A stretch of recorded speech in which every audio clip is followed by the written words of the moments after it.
Hey guys, welcome back to my channel. This is Priyam Thakuria. In today's video, I want to talk to you about primary and secondary emotions and how recognizing when we are feeling a primary emotion and when we are not feeling a primary emotion and it's just a surfacing secondary emotion. It's very important for us to deal with situations better, for us to know ourselves better and how we respond to certain situations, and in order to grow. Alright, so you must be wondering why I'm talking to you about suddenly about emotions.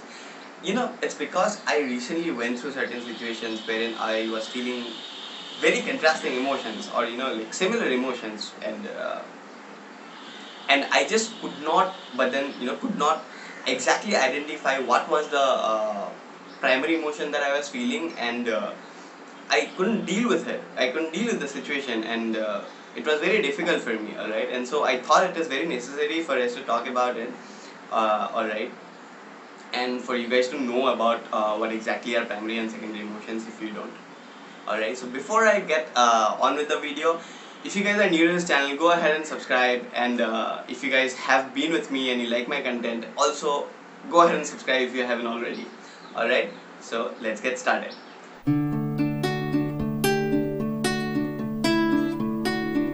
Alright, so what exactly are primary emotions? Primary emotions are the emotions that are instantaneously we feel in a particular situation. All right, the instantaneous emotion that comes out are the primary emotions. Broadly, there are four primary emotions. They're anger, sadness, happiness, joy, and fear. All right, and I want to tell you here itself one more thing, that one of these four primary emotions can also be a secondary emotion to one of the other three primary emotions. Alright, so I'll give you an example. First of all, to understand what primary and secondary emotions exactly are. Alright, so suppose you go out, alright, and you meet a guy. You don't like that person very much. You know that that person would speak things and would have ideologies that you don't really like, and you get up in an argument with that particular person. Alright, so instantaneously when you see that person, you feel angry. Alright, you feel anger, and then you have to start up the conversation and then listen to all of the things that you are not willing to listen to, but then you just have to. Alright, and then you'll get irritated with the conversation. Right, you get irritated with the conversation. Now you want to get out of the conversation somehow, but you can't, and you are stuck up with that, and you have to keep up with the conversation. At that point of time, you're feeling restless, right? So here in this particular situation, I spoke to you about three emotions: anger, irritation, and restlessness. Let us try and put these emotions in the two broad categories of primary and secondary emotion. Alright, if we go ahead and exactly analyze the situation and try and understand it, would understand that anger was the primary emotion that we felt instantaneously, and irritation and restlessness was was accompanied with anger and the situations thereafter. All right, so irritation and restlessness go in the secondary emotions bucket. All right, so what happened in this situation, you'll see that two of the three emotions that we talked about were secondary emotions. All right, in majority of the situations, what you'll see is that out of the three out of the many emotions that you'd be feeling, maximum would be maximum, or like all of them, in one particular situation there would be only one primary emotion, I guess. So most of them would be secondary emotions, and would waste our time trying to deal with the secondary emotions, but then we need to identify what's beneath the secondary emotions, what beneath the surfacing secondary emotion, which is a more stronger and a more easy to understand, a more direct emotion that we were feeling. Alright, why I'm talking to you about all of this is because most of the times we waste a lot of our time and energy trying to figure out the secondary emotion and trying to deal with the secondary emotion. Alright, and even if you try and deal with it, even if we go ahead and deal with the secondary emotion, we fail to deal with the secondary emotion in an appropriate way. what influences our way of dealing with secondary emotions is our parents, our surroundings, and how they dealt with these similar kind of situations initially. How we grew up seeing our seniors, elders, surroundings, and parents deal with those emotions, right? And also how we growing up, we try and deal with those emotions in n number of things, and when and where our actions and reactions have been validated in whichever way by our parents and elders, we try and replicate those things, and that becomes our response to the secondary emotions. And most of the times I have seen and realized is that that's not we have not come up with healthy ways to deal with the secondary emotions, right? So I'll give you a chart here somewhere, alright, which will help you here. It'll help you better identify exactly the primary emotion that you were facing, corresponding to the secondary emotion that you might be recognizing about your feeling.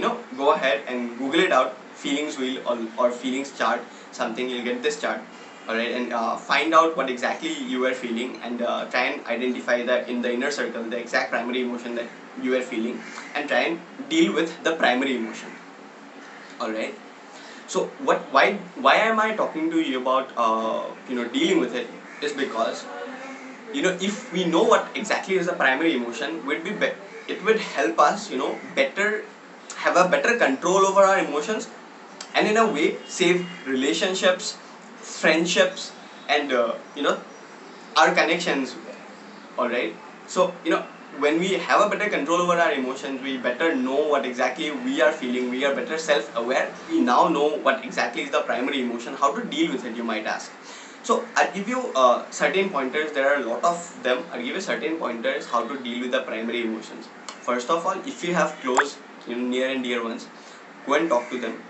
Tell exactly, express exactly what was the primary emotion, what led you to feel, experience that, and how things went on being bad. And when you talk it out, you know yourself. There are a lot of sense organs, all right. So when you talk it out, you hear as well about exactly what First of all, you're feeling it. When you talk it out, you hear it out, you have that conversation, and you better know exactly what you are feeling.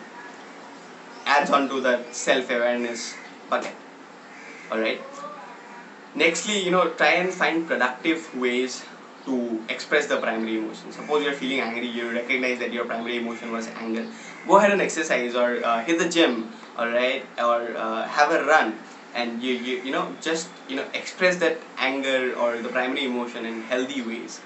Alright. The third tip would be, go ahead, journal, and write it out exactly what was the situation and what led you to feel a certain emotion that you felt, and how things went on to escalating to the other secondary emotions. Alright, go ahead, journal. And the fourth tip would be to, if you're seeing therapy, so go ahead and talk to your therapist about it. Talk to your therapist about exactly how you were feeling, and how you dealt with the situation, and how you should have dealt with the situation. Ask your therapist about it. Alright, so that's it, I guess. So the next time we go out and we face situations wherein we are trapped with different kind of emotions, and we don't exactly know how what exactly we are feeling, I hope we'll be able to identify what exactly we were feeling with this feelings chart that I gave you. Alright, go ahead and check it out. Try and find exactly the root and primary emotion that you are feeling by seeing about whatever you are feeling. Try and identify that and try and get the primary emotion of it. And I guess that will help us better deal with it. Alright, so that's it for this video, I guess. And if you guys are new to this channel, please subscribe, please. Alright, if you don't know, I create mental health content once a week. Alright, so that's it. Let's meet in the next video next week. Till then, stay happy and healthy. Bye bye.